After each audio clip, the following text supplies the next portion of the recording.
전 세계가 무너졌는데 단 한 나라만 멀쩡했다면 믿으시겠어요? 저는 그 사실을 믿지 않았습니다. 아니, 믿을 수 없었죠. 그런데 단 하루 만에 그 나라가 저를 구했습니다. 과연 무슨 일이 있었을까요? 1초면 누를 수 있는 구독과 좋아요 눌러주시고 편하게 들어주세요. 저는 클레어 바우만입니다. 독일 프라이부르크 대학에서 기후환경학을 가르치고 있고 유럽연합 재난방지 자문위원으로도 일하고 있습니다. 수십 년간 저는 재난이라는 단어가 가진 변수와 공포, 그리고 그것을 통제하려는 인간의 노력에 몰두해왔죠. 그래서 저는 숫자를 믿습니다. 구조물의 내구도, 대피 시간, 스마트망 복구율 같은 구체적인 지표들만이 국가의 역량을 말해준다고 생각해왔습니다. 며칠 전이었어요. 브뤼셀에서 열린 유럽연합 긴급 재난 대응 포럼에서였죠. 주제는 신흥재해 대응 모범 사례 비교 기조 발표가 끝나고 저는 패널 토론에서 마이크를 넘겨받았습니다. 사회자가 조심스럽게 물었습니다. 바우만 교수님은 최근 아시아 국가들의 대응 시스템을 어떻게 평가하십니까? 전 잠시 머뭇거렸습니다. 솔직히 그 질문이 반갑지는 않았거든요. 그래서 그냥 제가 늘 해오던 방식대로 말했죠. 기술적 장치만으로는 선진국이라 할 수 없습니다. 특히 한국은 시스템보다는 보여주기에 가까운 인상을 줍니다. 그들의 시민의식이 진짜인지는 아직 증명되지 않았습니다. 회의장은 살짝 술렁였습니다. 좌측에 앉아있던 핀란드 대표가 제 쪽을 힐끔받고 사회자는 어색한 미소를 지었습니다. 하지만 저는 제 발언이 틀렸다고 생각하지 않았습니다. 한국은 분명 디지털 기술 면에서는 눈에 띄는 발전을 했지만 위기 상황에서 정말 국민이 믿고 따를 만한 시스템인지 저는 확신할 수 없었거든요. 그런데 제 발언이 예상보다 훨씬 빠르게 외부로 퍼져나갔습니다. 회의가 끝나자마자 한 한국 언론사가 보도한 기사를 조교 도윤이 제게 조용히 보여줬습니다. 유럽재난자문위원, 한국은 선진국 아니야 보여주기식 기술 망언. 기사에는 제 얼굴 사진과 함께 한국 위기 땐 무너질 국가라는 인용 문장이 굵은 글씨로 올라와 있었어요. 저는 당황하지 않았습니다. 아니, 적어도 겉으로는 그랬습니다. 기자들이 맥락을 빼고 자극적으로 인용하는 건 흔한 일이니까요. 저는 조용히 도윤에게 말했죠. 걱정하지 마세요. 이런 기사 며칠 지나면 잊혀질 겁니다. 하지만 상황은 그리 간단하지 않았습니다. 한국 외교부가 EU 측에 해명을 요청해왔고 제 소속 대학에도 항의성 이메일이 수십 건씩 들어오기 시작했어요. 자문위원회 내부에서는 사태를 진화시키기 위해 저를 직접 한국에 파견하기로 결정했습니다. 명목은 현장 사례 검토 및 공동연구 협력이었지만 실상은 사과 없는 사과였죠. 저는 마지못해 그 제안을 받아들였습니다. 공식 발표는 이렇게 나갔습니다. 클레어 바우만 교수, 서울재난관리 인프라 공동연구 참가차 한국 출장 예정. 언론에는 제가 한국 시스템을 객관적으로 분석하기 위해 자발적으로 움직인 것처럼 포장됐지만 실은 아닙니다. 저는 여전히 한국이 위기 대응의 본보기가 될 수 있다고 믿지 않았습니다. 도윤은 제 일정에 동행하게 되었습니다. 공항으로 향하는 차 안에서 도윤은 창밖만 내다보고 있더군요. 왜 말을 안 하나요? 제가 묻자 도윤은 조심스럽게 대답했습니다. 사실 교수님 말씀이 틀렸다고 생각했지만 감히 반박할 용기는 없었어요. 그렇게 생각했다면 말했어야죠. 제 목소리는 차갑게 떨어졌습니다. 비행기 안에서 저는 한국에 대한 사전 자료를 다시 검토했습니다. 재난문자 시스템, 스마트시티 연계 대응, 시민자원봉사 네트워크. 자료상으론 꽤 훌륭했지만 실전에서 과연 그게 작동할까? 저는 여전히 의심스러웠습니다. 서울행 항공편은 11시간 넘게 걸렸습니다. 창밖에 구름 위로 해가 지고 있을 무렵 저는 도윤에게 한마디를 남겼습니다. 자, 가보죠. 그 나라가 정말 저를 틀렸다고 증명할 수 있을지 보여주길 바랍니다. 그땐 정말 몰랐습니다. 제가 그렇게 비웃었던 나라가 바로 그 다음날 밤 제 목숨을 구하게 될 줄은요. 서울행 항공편이 인천공항에 착륙한 건 저녁 6시 조금 전이었습니다. 비행기 창밖으로 본 도시는 놀랄 만큼 정돈되어 있었어요. 유럽에서 보던 도시들과는 달리 지나치게 매끄럽고 빛나는 느낌이랄까요. 거리는 반듯하고 불빛은 따뜻하게 퍼졌습니다. 그 모든 게 어딘가 불편하게 느껴졌습니다. 너무 인위적이고 조용해서 오히려 불신이 생겼어요. 공항 게이트를 나서자 서울특별시 재난안전과 마크가 박힌 작은 팻말을 든 여성이 다가왔습니다. 도윤이 그녀를 향해 고개를 숙이며 말했습니다. 윤지 누나. 그 말에 저는 멈칫했습니다. 이 여성, 그러니까 저희 측 파견을 현지에서 지원해줄 담당 공무원이 도윤의 가족이었던 겁니다. 윤지라는 이름의 그 여성은 30 중반쯤 되어 보였고 군더더기 없이 깔끔한 옷차림과 단정한 말투가 인상적이었습니다. 클레어 바우만 교수님 맞으시죠? 서울시 쪽 현장 안내 맡은 한윤지라고 합니다. 저는 가볍게 고개를 끄덕였고 도윤은 옆에서 저를 흘낏 쳐다보았죠. 차에 오르고 나서도 분위기는 좀 어색했습니다. 윤지는 도로 상황이나 일정만 말했을 뿐 불필요한 감정은 전혀 드러내지 않았습니다. 하지만 저는 그녀의 눈빛에서 분명히 느낄 수 있었어요. 당신이 우리나라를 그렇게 말했다고요? 말은 하지 않았지만 그 말이 공기처럼 차 안을 맴돌고 있었죠. 서울시청 재난안전센터는 상암동에 있었습니다. 입구에 들어서자 벽면엔 대형 디스플레이가 빼곡했고 실시간으로 전국 각지의 위험지수와 재난 예측 수치들이 쉴 틈 없이 바뀌고 있었습니다. 기술적으로는 감탄할 만한 수준이었어요. 하지만 저는 여전히 조심스러웠습니다. 이건 결국 시각화된 데이터일 뿐이에요. 실제 상황에서 작동하는지는 별개죠. 제가 그렇게 말하자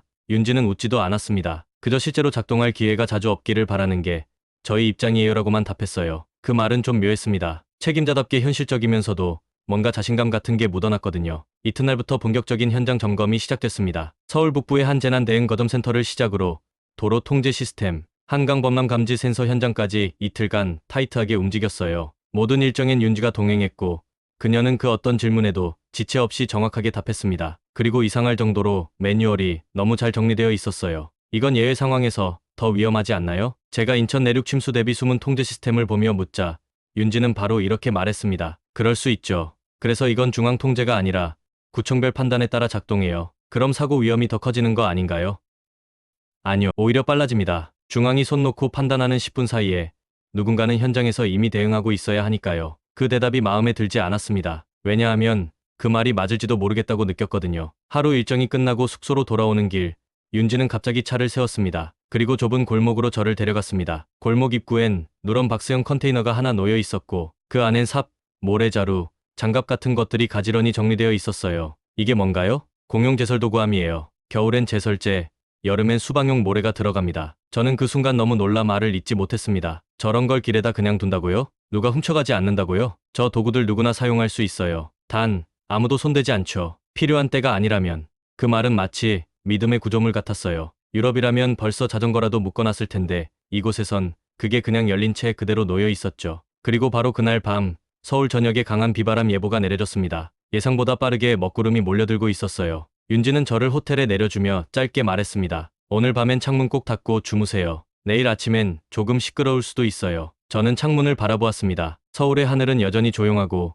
도시는 평화로워 보였어요. 하지만 묘한 예감이 들었습니다. 이 도시의 진짜 얼굴은 어쩌면 곧 드러날지도 모르겠다는. 저는 새벽 3시 반쯤에 잠에서 깼습니다. 원래도 깊은 잠을 자는 편은 아니지만 이날은 유난히 묘했습니다. 창밖에서 무언가 두드리는 소리가 들렸고 커튼을 걷자 유리창에 세찬 빗물이 때리듯 흩날리고 있었어요. 서울 하늘이 무너지는 소리 같았습니다. 이게 그 윤지가 말한 시끄러울 수도 있다는 경고였을까요? 그 순간 저는 이상하게 불안한 기분이 들었습니다. 비가 온다는 건 예보로 알고 있었지만 이 정도로 거세고 빠른 속도로 쏟아질 거라곤 상상하지 못했어요. 호텔 건물은 튼튼했고 고층에서 내려다보는 서울은 여전히 반짝이는 빛으로 가득했지만 저는 낯선 압박을 느꼈습니다. 서울의 밤은 너무 조용했습니다. 그게 오히려 무서웠어요. 몇 시간 뒤 오전 7시가 되자 윤지에게서 메시지가 왔습니다. 오늘 일정 조정됐습니다. 예상보다 비가 많이 와서 몇몇 구간 점검 일정은 취소됐어요. 평소 같았으면 별일 아니라고 생각했겠지만 저는 창밖을 보며 다시 한번 묘한 감각을 느꼈습니다. 이 정도면 시내 곳곳이 통제되거나 최소한 뉴스에서 대서특필하고 있어야 하는 거 아닌가요? 호텔 로비로 내려가니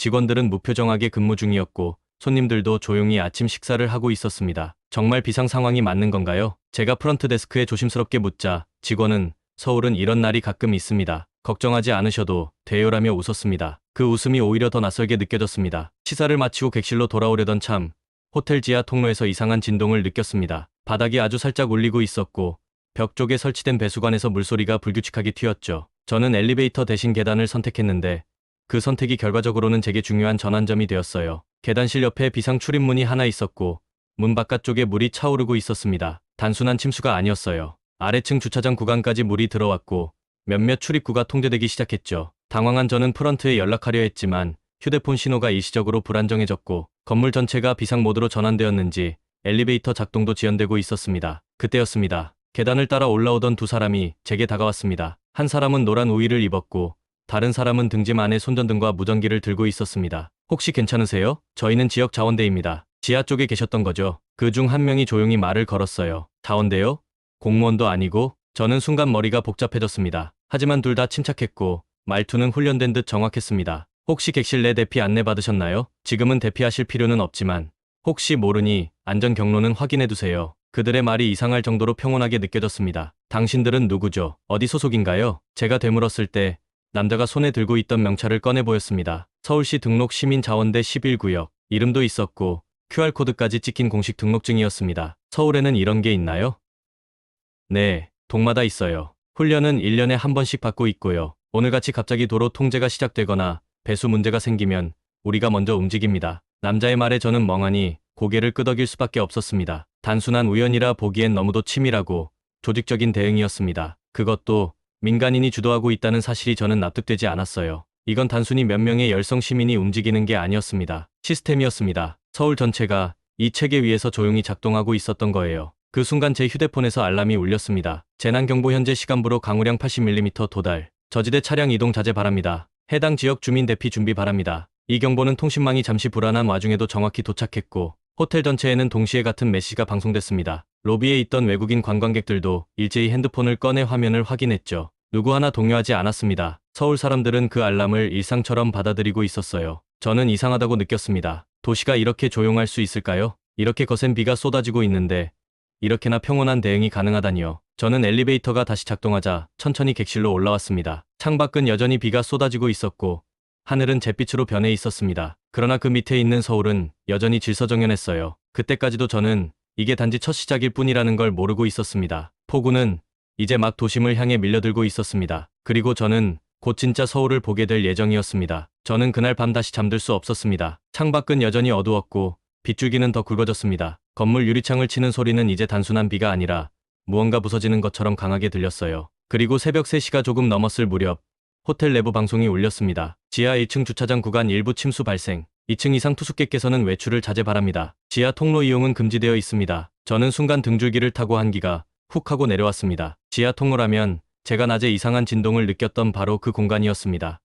설마. 저는 무심코 객실 문의 도어락을 열고 복도로 나왔습니다. 복도 창문 아래에는 비상계단과 연결된 방제문이 있었고 그 앞엔 호텔 직원이 서성이고 있었죠. 그는 다급하게 무전기를 손에 쥐고 있었습니다. 죄송합니다. 방금 지하 2층까지 물이 찼다는 연락이 왔습니다. 1층 로비는 아직 괜찮지만 지하 통로 중 일부는 완전 차단됐습니다. 그 말에 저는 믿을 수 없다는 표정으로 되물었습니다. 이 정도 속도면 배수 시스템이 작동하지 않고 있다는 말인가요? 그는 고개를 숙인 채 조심스레 말했습니다. 정확히는 작동하고 있는데 감당이 안 되는 겁니다. 순간 온몸이 긴장됐습니다. 자료로만 보던 위기 상황이 눈앞에서 실현되고 있었습니다. 문제는 저는 지금 그 중심에 있다는 사실이었죠. 호텔은 30층 이상의 고층 건물이었지만 전력 일부가 끊기면서 엘리베이터는 작동하지 않았고 비상계단을 따라 움직이는 사람들의 발소리가 불규칙하게 울렸습니다. 직원 몇 명은 각 층을 돌며 투숙객들에게 지하 접근 금지만을 반복하고 있었어요. 그때였습니다. 복도 끝에서 누군가 제 이름을 불렀습니다. 바우만 교수님. 고개를 돌리자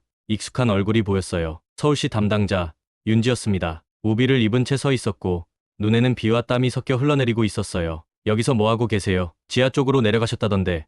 정말이에요? 그녀는 말끝을 끊지 않았고 숨을 가쁘게 몰아쉬고 있었습니다. 무슨 일인지 확인하고 싶었어요. 저는 재난 전문가니까요. 제가 말하자 윤지는 어이없다는 듯 고개를 절레절레 흔들었습니다. 전문가는 이런 날 밖으로 나가지 않아요. 상황을 분석하는 건 책상 위에서 끝내야 할 일이 아닙니다. 그녀의 말에 잠시 말문이 막혔습니다. 바로 그때 갑작스럽게 호텔 전체의 전기가 꺼졌습니다. 비상등만이 벽면에서 붉게 깜빡였고 실내는 순식간에 조용해졌습니다. 사람들의 발소리도 무전기 소리도 잠시 멎은 듯 했습니다. 하지만 정적은 오래가지 않았습니다. 지하 1층 배수구 폭발, 물 역류 중입니다. 무전기에서 터진 목소리에 윤지는 그대로 달려나갔습니다. 저도 따라가지 않을 수 없었습니다. 비상계단을 내려가 지하 입구에 도달하자 저는 두 눈을 의심했습니다. 콘크리트 벽 아래로 시커먼 물줄기가 마치 강처럼 흘러들고 있었고 누군가가 안에 사람 있어요. 안쪽 통로에 갇힌 사람 있어요.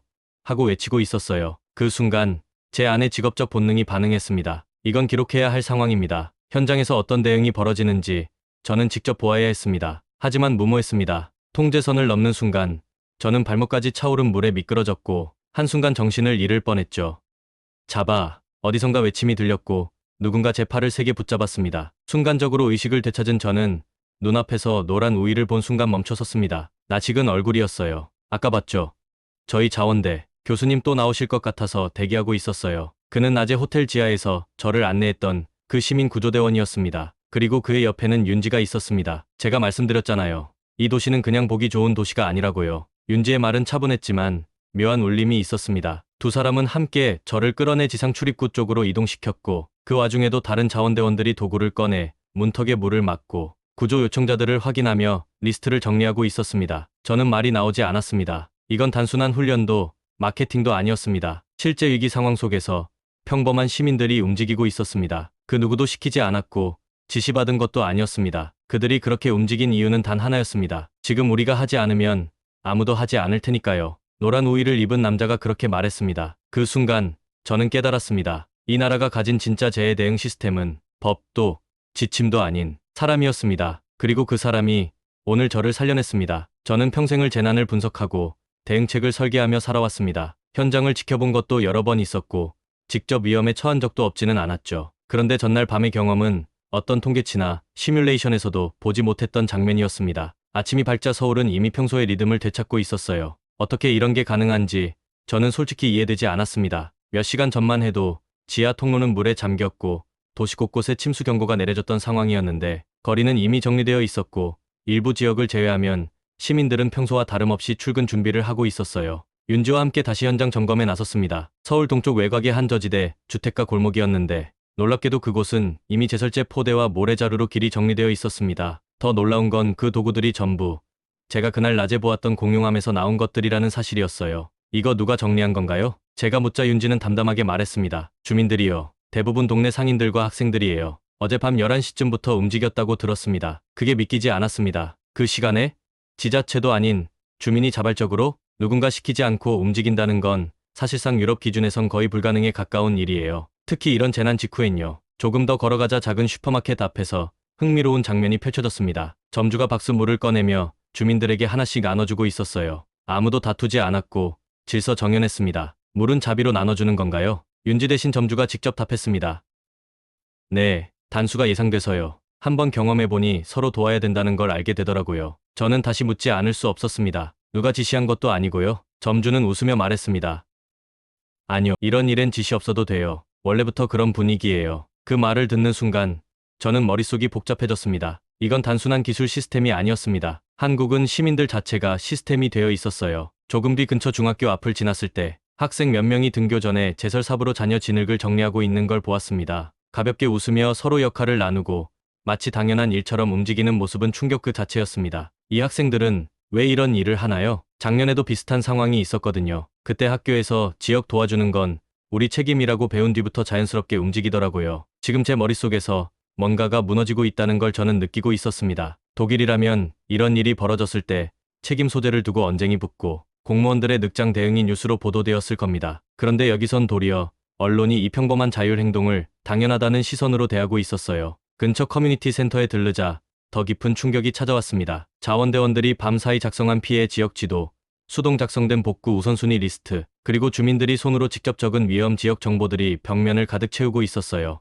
윤지가 말했습니다. 이건 시스템이 해주는 게 아니에요. 각 동마다 알아서 만들어서 서울시에 넘기죠. 그걸 바탕으로 다음 단계가 가동되는 겁니다. 정보가 시민들로부터 위로 올라온다는 말인가요? 맞아요. 현장에서 먼저 판단하고 행정은 뒤따릅니다. 이건 말도 안 되는 이야기였습니다. 아니, 그동안 제가 배워왔던 시스템 구조론과는 완전히 반대되는 모델이었어요. 공공 시스템은 중앙 통제에서 시작돼야 하고 위에서 아래로 정보가 흘러야 한다는 게 전통적인 사고였으니까요. 그러나 지금 제 눈앞에선 반대 방향으로 작동하고 있었고 그 결과는 충격적일 만큼 효과적이었습니다. 저는 말했습니다. 이건 유럽에서는 불가능할 거예요. 윤지는 고개를 돌리지도 않고 대답했습니다. 그럴 수도 있죠. 하지만 여기선 이게 자연스럽습니다. 우리는 마지막으로 강남 인근 도로 통제 구간을 지나쳤습니다. 그곳에는 임시 설치된 안내 표지판, 시민들이 자발적으로 정리한 차량 통제선, 그리고 폭우로 인해 유실된 보도블록에 위험이라 적힌 손글씨 피켓이 꽂혀 있었어요. 도대체 누가 이걸 시킨 거죠? 제 입에서 그 질문이 다시 나왔을 때 윤지는 제 얼굴을 가만히 바라보다가 이렇게 말했습니다. 시킨 사람은 아무도 없어요. 그냥 우리 모두가 그렇게 해야 한다고 믿는 거죠. 그 말을 듣고도 저는 말이 없었습니다. 왜냐하면 그것보다 더 강력한 논리는 지금 이 도시 자체가 증명해주고 있었으니까요. 지금 이 순간 저는 제가 가장 믿지 않았던 나라에서 가장 믿기지 않는 광경을 마주하고 있었습니다. 저는 그날 오후 서울시청 재난대응 통합본부에서 열린 브리핑에 참석했습니다. 비가 그친 지는 이제 막 몇 시간이 지난 시점이었어요. 그럼에도 불구하고 이미 복구율이 63%에 달한다는 발표가 이어졌습니다. 이번 폭우로 인한 1차 피해는 서울 전역 49개 구역에서 집계됐습니다. 현재까지 이재민 211명, 차량 침수 78건, 도로 붕괴 2건. 하지만 모든 주요 도로는 오전 10시까지 재개통 완료되었습니다. 담담한 목소리로 발표를 이어가던 중간관리자는 상황표를 손으로 넘기며 이어 말했습니다. 재난 문자 발송은 총 8회, 동시 수신율은 98.7%였고 현장 구조대 투입은 민간 자원대 포함 600여 명입니다. 저는 그 순간 고개를 들었습니다. 민간 자원대 600명? 이게 어떻게 가능하죠? 동원 훈련도 없이 수백 명이 동시에 작동할 수 있다는 건 그 자체로 국가 기반이 달라야 하는 이야기였습니다. 윤지는 제 옆에서 조용히 설명을 이어갔습니다. 한국은 2000년대 초부터 각 구별로 생활형 재난 대응 시뮬레이션을 교육 과정에 포함시켰어요. 그래서 초등학생부터 고등학생까지 재난 때 어떤 역할을 맡을 수 있는지 최소 한 번은 교육을 받습니다. 저는 혼란스러웠습니다. 왜냐하면 이건 단순히 시스템이 잘 되어 있다는 걸 넘어 사회 전체가 행동 가능한 조직으로 구성되어 있다는 말이니까요. 그렇다고 해도 저는 무심코 입 밖으로 중얼였습니다. 교육만으로 이게 가능한가요? 사람은 혼란 속에서 본능적으로 자신을 보호하려고 움직이는 게 일반적이에요. 그런데 여긴 윤지가 제 말을 끊었습니다. 여긴 혼란 속에서도 모두가 동시에 자기 위치를 찾아요. 그 말은 짧지만 제 사고방식 전체를 정면에서 흔드는 말이었습니다. 브리핑이 끝나자 윤지는 저를 서울 강서구의 한 전통시장으로 안내했습니다. 그곳은 전날 물이 가장 심하게 찼던 구역 중 하나였지만 지금은 다시 장사를 준비하는 상인들이 북적거리고 있었습니다. 시장은 아직 완전히 깨끗하지 않았어요. 바닥엔 진흙이 군데군데 남아 있었고 몇몇 전등은 물에 닿았는지 꺼진 채였습니다. 그런데 놀라운 건 이 혼란 속에서도 질서가 느껴졌다는 점이었습니다. 지금 이 상태에서 장사를 재개한다고요? 제가 놀라서 묻자 시장 상인이 웃으며 말했습니다. 해야죠. 여긴 우리가 살 집이기도 하니까요. 혹시 정부에서 어떤 지시를 받은 건가요? 상인은 고개를 저었습니다. 아니요.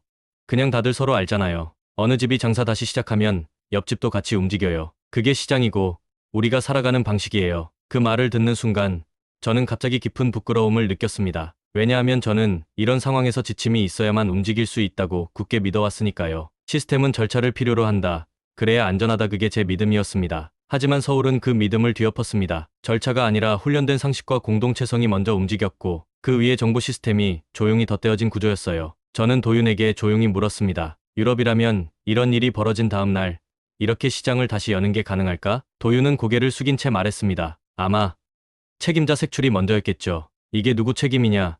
왜 이렇게 늦었느냐? 보험은 누가 처리하느냐? 그걸로 뉴스가 가득 찼을 거예요. 저는 더 이상 아무 말도 할 수 없었습니다. 왜냐하면 그건 정확히 제가 늘 해오던 방식이었기 때문입니다. 조금 더 걷자 시장 입구에 서울시 직원들이 설치한 간이 게시판이 보였습니다. 그 위엔 현장 복구 인력 자원봉사자 명단이 적혀 있었고 한쪽엔 손글씨로 힘내세요.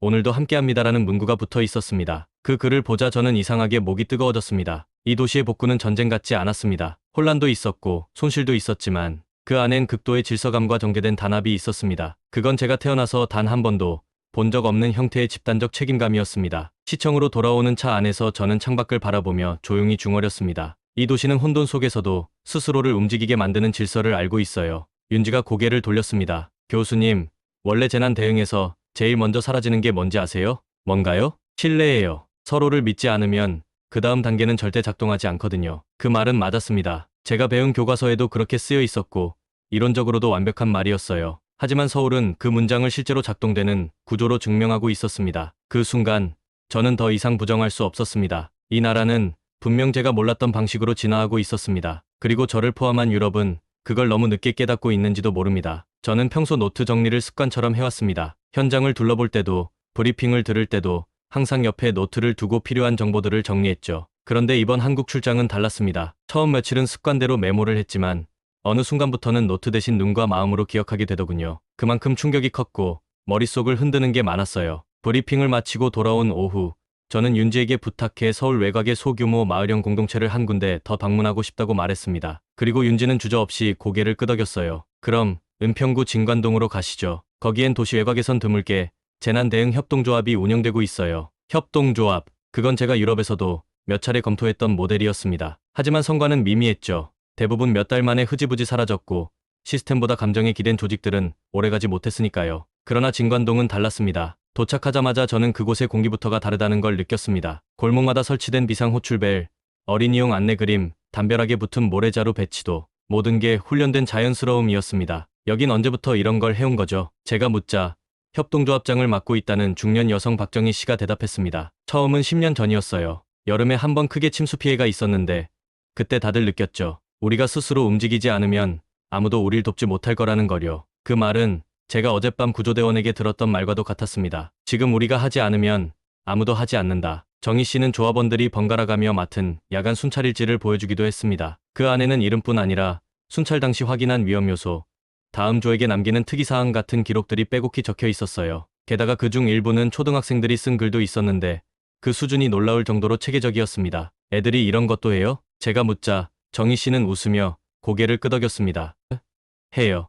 아이들이 제일 먼저 배워야 할 게 바로 이거니까요. 자기 동네를 자기가 지키는 법. 그 말에 저는 순간 숨이 막히는 듯한 기분을 느꼈습니다. 이건 단순한 시스템이 아니었습니다. 한 세대, 두 세대를 걸쳐서 몸에 새겨진 일종의 집단적 DNA 같은 거였어요. 저는 윤지에게 조용히 물었습니다. 도대체 언제부터 이런 방식이 가능해졌던 거죠? 윤지는 창밖을 잠시 바라보다가 조심스럽게 말했습니다. 한국은 한동안 너무 힘든 나라였어요. 가난했고, 위험했고, 무시당했고, 그게 사람들 사이를 더 가깝게 만든 것 같아요. 누가 뭘 해줄 거란 기대보다 그냥 내가 먼저 움직이자. 그런 문화가 조금씩 쌓인 거죠. 그 말은 저에게 깊은 울림을 남겼습니다. 유럽은 그 반대였습니다. 정부가 모든 걸 보장해주는 대신 시민은 행정의 소비자가 되었죠. 재난이 닥치면 책임은 위로 올라가고 시민은 기다리는 존재가 됩니다. 하지만 한국은 시민이 시스템의 첫 번째 톱니바퀴로서 먼저 돌아가기 시작했어요. 돌아오는 길, 저는 갑자기 입국 전날 들었던 회의장의 질문이 떠올랐습니다. 한국은 시스템보다 보여주기에 가까운 나라다. 그들의 시민의식이 진짜인지 의문이다. 그 말이 제 입에서 나왔다는 사실이 너무 부끄러웠습니다. 저는 아무것도 모른 채 겉으로 보이는 속도와 디지털만 보고 판단했어요. 정작 그 디지털 시스템을 움직이게 만드는 진짜 기반 시민의식과 훈련된 공동체 구조는 보지 못했습니다. 저녁 무렵, 저는 윤주와 도윤, 그리고 자원대원으로 활동하던 그 남자 이름이 민철이라고 했죠. 셋과 함께 늦은 저녁을 먹게 됐습니다. 깡은 소박했고 그날 하루도 고단해 보이는 윤지는 맥주 한 캔을 들고 조용히 말했습니다. 교수님, 돌아가셔서 뭐라고 하실 건가요? 저는 잠시 고민하다가 솔직하게 답했습니다. 진실을 말해야겠죠. 그게 제 일이고 지금까지 제가 가장 못한 일이기도 했으니까요. 도윤이 조용히 웃었습니다. 그래서 뭐부터 쓰실 건가요? 저는 생각보다 빠르게 대답했습니다. 사람들이 오해하는 건 기술이 아니라 믿음이에요. 한국은 기술이 좋은 나라가 아니에요. 사람을 믿고 시스템이 그 위에 얹힌 나라예요. 그걸 말하고 싶어요. 민철이 말없이 고개를 끄덕였습니다. 그리고 숟가락을 내려놓으며 짧게 말했습니다. 그 말, 유럽에서는 받아들여질까요? 저는 망설임 없이 대답했습니다. 그건 중요하지 않아요. 세상엔 지금도 한국을 믿지 않는 사람이 훨씬 많아요. 그런데 그런 세상이 한국의 진짜 모습을 못 보게 만드는 거죠. 그게 제가 꼭 바꾸고 싶은 첫 번째입니다. 그 순간 저는 확신했습니다. 제가 본 이 모든 건 단순히 여행기나 보고서의 재료가 아니라 시대가 놓치고 있는 미래의 단서라는 거요. 그리고 저는 이제 그걸 전할 사람으로서 도망치지 않기로 했습니다. 서울을 떠나기 전날 아침, 저는 시청 옥상에 올랐습니다. 제가 머물렀던 호텔에서 바라본 서울은 빛나는 도시였지만 지금 제 눈에 보이는 서울은 그보다 훨씬 깊고 묵직했습니다. 윤지는 말없이 옆에 서 있었고 저는 한참이나 입을 떼지 못했습니다. 멀리 한강이 흐르고 있었고 빌딩과 도로가 질서 있게 이어져 있었습니다. 그 평범한 광경이 그 어느 때보다 위대하게 느껴졌습니다. 교수님, 왜 굳이 옥상까지 올라오셨어요? 윤지의 질문에 저는 천천히 대답했습니다. 제가 지금까지 봐왔던 도시 중 가장 무서운 도시 같아서요. 그 말에 윤지는 잠시 당황한 표정을 지었지만 이내 웃음을 터뜨렸습니다. 무섭다니요? 서울이요?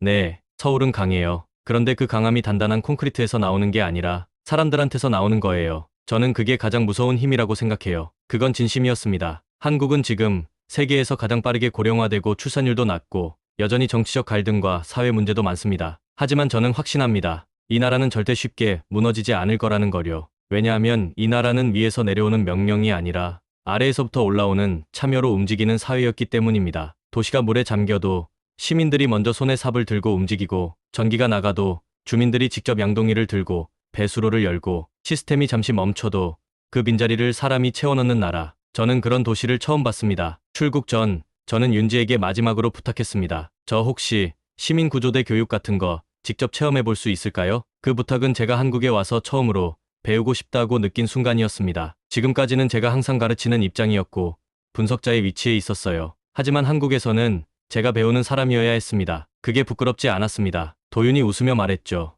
다음에 진짜로 오셔야겠네요. 구조대 훈련 진짜 빡세요. 저는 고개를 끄덕였습니다. 다음엔 구경하러 오는 게 아니라 배우러 올게요. 공항으로 향하는 차 안에서 저는 창밖의 서울 거리를 눈에 담았습니다. 비가 그친 뒤에도 여전히 축축한 도로, 분주한 사람들, 그리고 골목 구석구석에 놓여있는 제 대응 도구들까지 그 누구도 훔치지 않고 그 누구도 흉내내지 않는 이 정도 된 긴장감은 한국 사회의 진짜 실력이라고 느껴졌습니다. 저는 평생 선진국을 연구해왔습니다. GDP, 복지, 정치 시스템, 인프라 효율성 이런 숫자들에 익숙했습니다. 하지만 이제는 한 가지를 더 추가해야겠다고 마음먹었습니다. 국민이 서로를 얼마나 믿고 움직이는가. 한국은 그 항목에서 세계 최고 수준이었습니다. 도움이 필요할 때 기다리지 않고 지시가 없어도 책임지고 누가 보지 않아도 스스로 움직이는 국민들. 그들이야말로 이 나라의 진짜 기반이었습니다. 유럽은 오래된 시스템으로 미래를 방어하려고 애쓰고 있습니다. 그런데 한국은요. 이미 미래가 지금이 되어 있는 나라였습니다. 한창 출근 시간이던 서울역 앞 도로에서 저는 마지막으로 이런 생각을 했습니다. 이 나라